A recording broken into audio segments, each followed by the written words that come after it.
Welcome to ResMed's group CPAP class instructional video.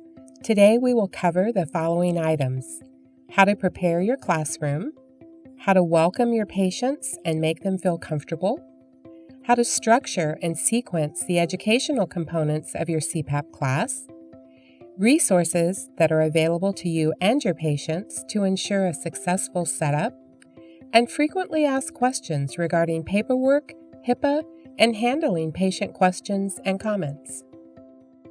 When preparing for your CPAP class, you should allow 10 to 15 minutes for up to 4 patients. Start by preparing the patient folders.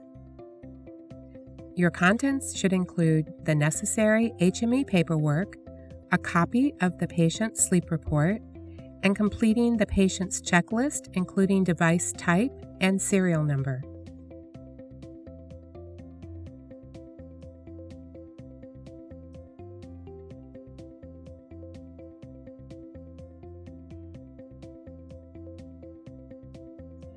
Set the patient's prescribed pressure on the device and place the completed paperwork in the folder.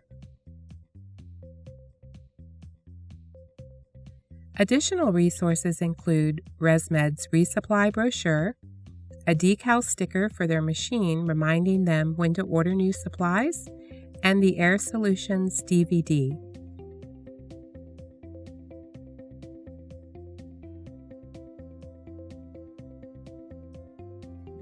Next, set up the clinician station at the front of the room so all patients can see you demonstrate the device, mask, and folder contents. We recommend placing the following items at the clinician station: the ResMed OSA table mat, an extra patient folder for the clinician to refer to, a ResMed mask displayed on a mannequin if possible to show good fitting technique, the ResMed brochure holder and ResMed resupply brochures, ResMed's product information guide, the Quick Start guide found in each patient's Air 10 device bag, and the My Air reference card also found in the device bag.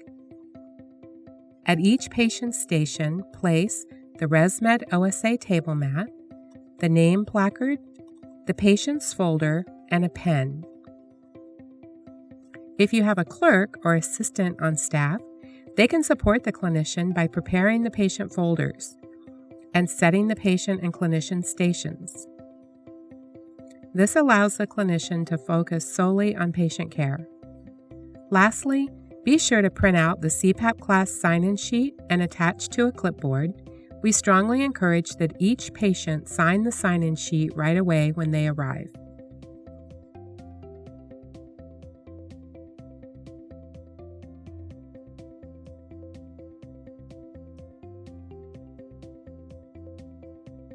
In setting up the room, we recommend using a flip chart or whiteboard with your 3 stated objectives for the class.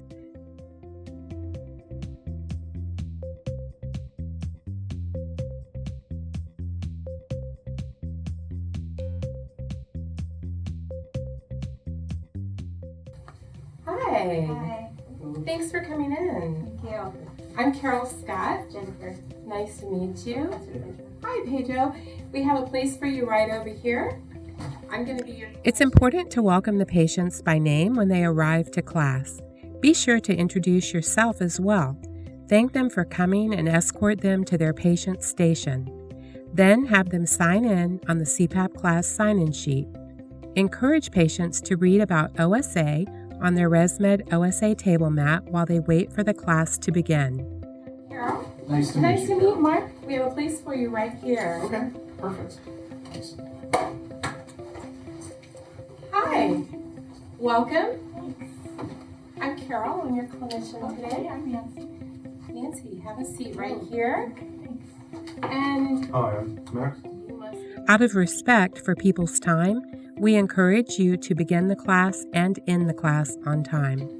So, thank you for joining us this evening. This is Tiffany. Tiffany is our assistant to help us with the paperwork and everything that we'll do towards the end of the class. I'm Carol Scott. I'm your clinician. When class begins, reintroduce yourself, welcome everyone to the group CPAP class, and encourage them to ask questions throughout. Then clearly state your 3 objectives you have written on the flip chart or whiteboard so patients know exactly what will be covered. The 3 objectives that we recommend are: number 1, learn about obstructive sleep apnea and how it affects the body. Number 2, understand PAP therapy and treatment. Number 3, the benefits and importance of long-term compliance. We're here to learn, but we're here mainly to get you set up so that you start feeling better. So let's start with that. So all of you either went to a sleep lab and had a test, or you possibly had a home sleep test where they gave you a device and you slept with it at home, right? Did that, yeah. Okay. So what we want to talk about are the results of that test. So I want to give you a few basics, and then we'll actually pull out your report and let you look at your results and let you see exactly what you were doing during sleep. So one of the important things is I'm going to ask questions along the way. Don't feel like you have to answer if you don't want to share any information, but I do like to get feedback from you if you want to share. But how many of you have been feeling tired, not a lot of energy? Do you ever wake up with morning headaches? Sometimes you just feel like life is overwhelming. You can't handle it. So when we talk about obstructive sleep apnea, your body needs a certain amount of time at night to restore, right? To rest and restore. And when people have apneas, that means that your body is waking up during the night and you're not getting that nice, continuous, peaceful, restful sleep. So in turn, in the mornings, we can wake up with headaches. We have people that complain about snoring, right? How many of you have a bed partner that's, hey, or they punch you to turn over, right? Just this morning. There you go. And no matter how much sleep you get, you don't always feel rested. So one of the things I want to explain first is, what is an apnea? So if you're not in the medical field, that might be a term that you're just not familiar with. But what we're looking at is, we say the definition is the patient's going to stop breathing for 10 seconds or more. So you have a period of apnea. So you're actually not breathing. When we say obstructive sleep apnea, that's telling us that there's something blocking your airway. So if you think about it, I like to say, okay, well, just picture your airway. When you're up around and talking, your airways are like this beautiful round tube, air flows in and out, all is good, right? But at night, when you go to sleep and you lay down, your throat muscles relax. And then they kind of start to relax a little more, and sometimes they collapse. So if you think of that nice round airway, and then it's going down like this, it's starting to close. We get vibration, so we get snoring, and then it shuts completely. So let's stop there for a minute, and you look at your mat. Explain OSA by referring to the ResMed table mat. This gives the patients a helpful visual to follow along with. Discuss the consequences of untreated OSA and explain the term AHI, apnea-hypopnea index. Begin by having the patient take out their patient checklist from their folder. This is a great guide for you and the patient.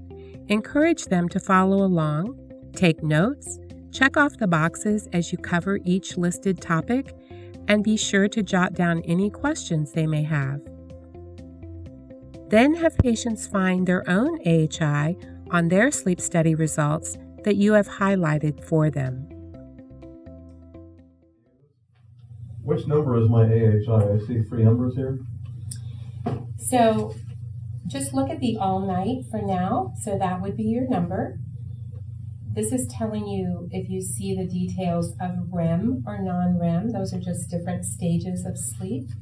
And we can go through that too at the end of the class if you'd like me to explain that a little bit more. Next, discuss positive airway pressure therapy, explaining exactly how the air pressure splints the airway and prevents apneas from happening. So did everyone find your apnea-hypopnea index on there? Yeah, I'm sorry. I read somewhere that like different body position or the way you sleep or something like that can help you like get that number down. Isn't that? Can't you do that? Some patients, they are positional, not all.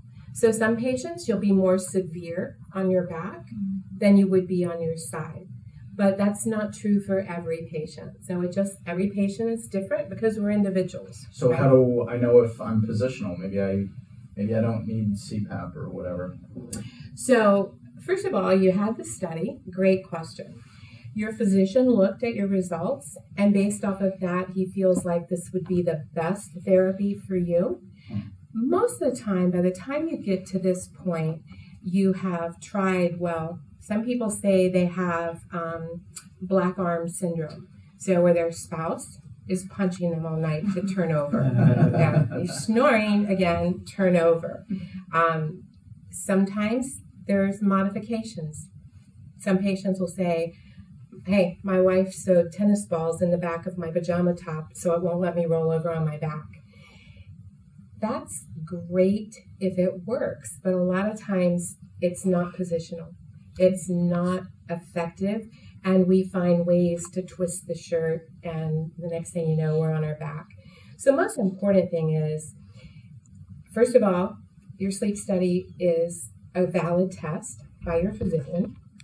And then your physician evaluated the severity of your AHI and decided, you know what, I think that positive airway pressure therapy is going to be the best option for you.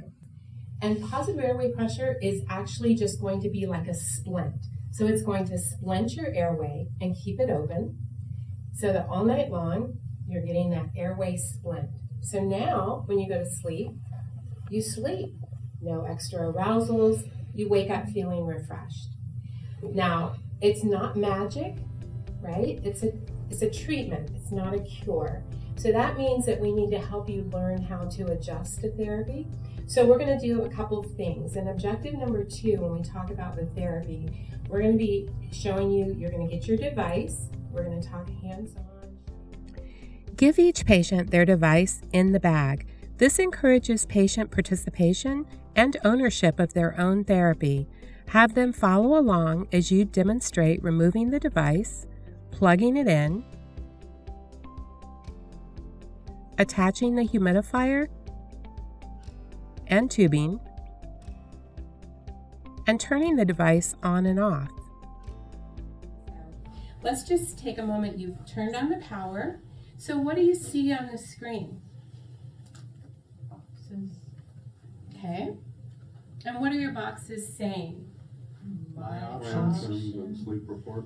Let's just briefly talk about the sleep report real quick. So remember I told you the My Air program that you can join and you can see. It doesn't cost you. Point out the My Air sticker on the device and briefly introduce the benefits of this free online program that helps the patients track their own daily CPAP data on their computer or smartphone. They can also receive badges to celebrate when they reach certain milestones and personalized tips on how to improve their treatment. Tell them they will be receiving an email notification inviting them to sign up. Okay, so now we're to the mask portion. So start the mask fitting section by introducing everyone to the 3 different mask types: full face, nasal, and nasal pillows. Make sure the patient understands they will start on the mask that's best suited to their individual needs and that this mask may be different than their neighbors. We encourage you to use the appropriate fitting templates when sizing each patient. So those are the 3 types of mask: pillows, nasal, or full face. And what I do is I'm going to come around and I want to size you for it. So we use a sizing template so that we make sure we're getting you fit right up front with a mask that's the appropriate size. It's really important to remember, if your mask is leaking during the night around your eyes or on the side, that's distracting to your sleep. It disrupts your sleep. So we want to get you fit with the right size mask. So it should be comfortable, but not tight on your face. You don't want to wake up with tight red marks around your face. Over-tightening a mask can actually cause more leaks than being too loose. But we don't want you to have leaks around the eyes.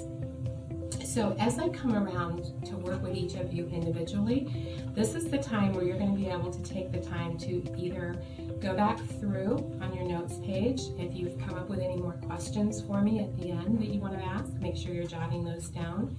You're able to review the information on the placemat in front of you. So we've talked about OSA and the consequences, symptoms, all of that.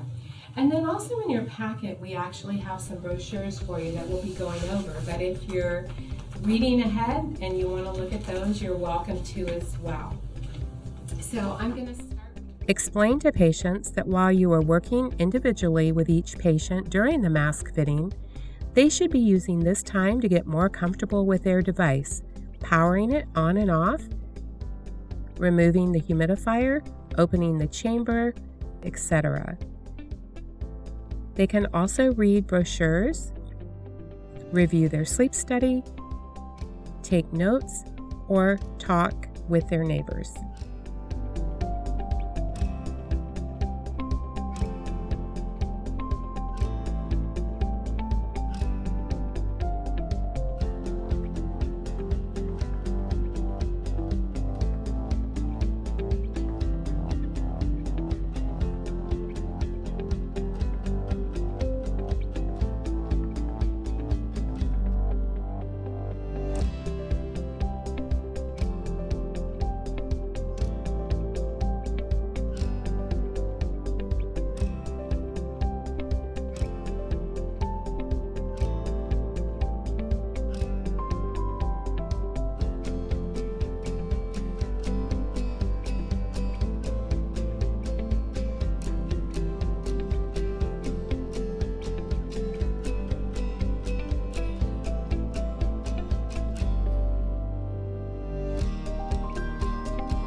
Now that each patient has been properly fit with their mask and has felt air pressure through their mask, be sure to cover how patients should care for their device, mask, filter, and tubing, including cleaning instructions.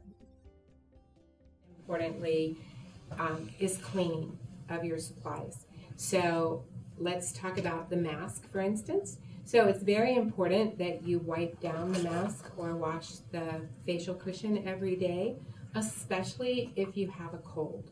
So it's important to do. But the headgear, you saw how that comes off when you were taking it on and off your head.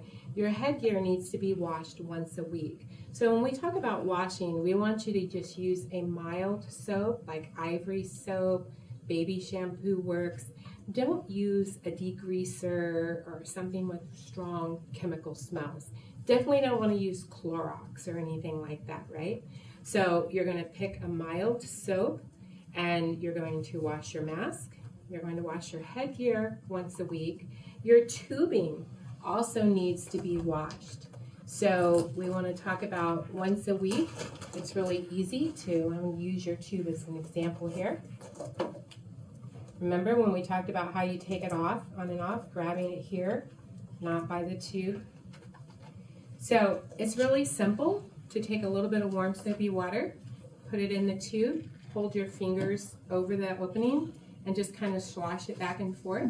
It's easy to do in a shower over the tub, rinse it out, and then you want it to air dry. So just hang it over a shower curtain rod or over the bathroom if you have those glass sliding doors on your tub, somewhere so the water can just dry out of it before you go to bed at night. So it's good to do it when you first wake up in the morning. Same thing with your headgear. You don't want to put anything in the dishwasher, you don't want to put it in the washing machine or the dryer, anything like that. So it needs to dry out of the sun, just natural air dry. How long should it take to clean? A couple minutes at the most, really quick. And it has to be totally dry, right? Well, you want it to be dry because when you turn it on, you don't want it to blow water into your face. So that's why we recommend when you first get up in the morning, wash your mask, Saturday morning, Sunday morning, whatever's easy for you. On the weekend, remember, wash your head here and your tubing, but if you do it first thing in the morning, it'll be dry by the time you go to bed. Okay. And then the last thing about cleaning is your humidifier. So remember to take it out of the machine, put your thumb on top, your fingers underneath, and pull it out. We recommend that you dump the water out every morning and put fresh water in every night. But you want to clean this once a week. So again, don't use any harsh chemicals. Don't soak it in vinegar, Clorox, or anything like that. You just want to clean it, and then you're good to go. Remember, what happens if we spill water on this part or inside here? So when you're traveling, you always want to make sure you take it out and empty the water out before you travel. Then dry, empty, put it back in here. That's why you can't fill it while it's in the machine, so you don't run the risk of spilling water inside there. Okay. So you just don't want to travel with it. Wipe it down once a week with a damp cloth on the outside of your device just to keep it clean, dust-free. Have everyone take out the resupply decal and brochure from their patient folder. Now is the best time to explain the importance of replacing their supplies. As a reminder, have them place the resupply decal onto the top of their device. Also make sure they understand your replenishment program and that you as the provider will help them manage what is covered through insurance. At the end of the class, have each patient pack up their device. As they do so, refer back to the checklist to ensure that you've covered all topics and answered any questions. Remind patients that your contact information is on the front of the checklist and to sign up for MyAir when they get their sign-up email. Finally, instruct them to remove their HME paperwork from the folder. Direct patients to sign by the arrows and have the clerk or clinician or technician separate the HME and the patient copies. As patients are leaving, offer words of encouragement and motivation to make every effort to embrace therapy. Remind them that they have total support with MyAir and the service your HME provides. Some of you have expressed concern about HIPAA and CPAP classes. By having patients sign the ResMed CPAP class sign-in sheet, patients are acknowledging the following in order to help ensure that the class is HIPAA compliant. Number 1. In this class, clinicians will demonstrate proper usage of your device and help you understand how to use it. Number 2. You will be shown how to operate your device and adjust specific settings according to your needs. Number 3. Your health information will be available to you and will be used only by you and the clinician to help you operate your device to facilitate treatment. Number 4, your health information will not be disclosed to anyone else in the class unless you otherwise volunteer to disclose such information. Number 5, the clinicians understand and will comply with the privacy regulations of HIPAA and HITECH and will maintain the privacy of your patient information at all times. For more information regarding HIPAA, please reference the link below. If patients are asking a lot of questions or jumping ahead, we suggest using the flip chart or whiteboard as a parking lot to capture all questions and concerns. At the end of the class, refer back to the parking lot to ensure all questions were answered. Once the class is over, have the clinician or clerk graciously walk the patients out and encourage them on their new journey to better health and restful sleep. If a patient asks a question of a more personal or in-depth nature, encourage the patient to stay after class for a few minutes to discuss one-on-one. Cleaning up after your CPAP class should take about 5 to 7 minutes. Complete all your patient's paperwork with the required clinician/technician signatures, wipe down the OSA table mats, put away all unused masks and other supplies, throw away any trash, and your room will be ready for the next class. This concludes the ResMed Group CPAP class instructional video. To order the resources mentioned today, please visit the ResMed online store or contact your local ResMed sales representative. We appreciate your time and interest in group CPAP classes.